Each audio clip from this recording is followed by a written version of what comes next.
जय जगन्नाथ। आज सकाଳେ उठी देखे तो मेघुआ पाग साଙ୍ଗरे एते सुंदर ठंडा पवन दौଥାଏ। इच्छा होଥାଏ एमती ए गछपत्र को चाहिकी बसिकी रहिबी, किछि भी काम करिबिनी, किंतु जहाँ भी हेले तो घर काम करने पड़िबो। किछि समय एमती बालकुनी रे एंजॉय कला परे बाहरली काम करिया पई।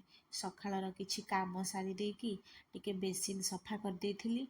बेसिन सफा कर सारिके रातिरे बासन टिके मजा हेकी रखिथिला, ताकू सजाड़िकी रखी नथिली, ताकू भी टिके सजाड़िकी स्टांड रे रखी देइथिली।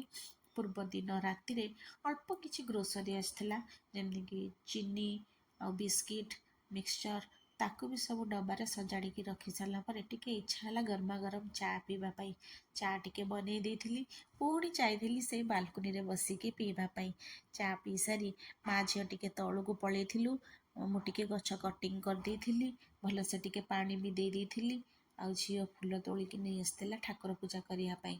एबे बहुत फूल फुटुची, विशेष करी तराट मल्ली बहुत फुटुची। तापरे पुणी पलि आसती सकाळर जलखिया करने। झील कही ब्रेड पकोड़ा खाइब, अल्प टिके तेल दे कड़े रे अल्प अल्प करी छाणी देइथिली। कहीं से तेल गुड़ाक रहिले पुणी मत यूज करिया पड़िबो, मते पोड़ा तेल यूज करिया भल लागेनी। तापरे आमे रेस्ट नहीं जाइथिलु। पुणी संध्या बेले झील संध्या आलती कर देइथिला।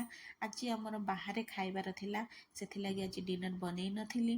तेणु बाहर खाई आसिला परे रातिरे जहाँ अल्प टिके बासन थिला ताकू भी माजी देइथिली, स्टांडे रखी देइथिली। जेहेतु आज बहुत कम काम थिला। भिडियोटी भल लागिथिले लाइक करिवे, शेयर करिवे, सब्सक्राइब करिवे। रहुची, नमस्कार।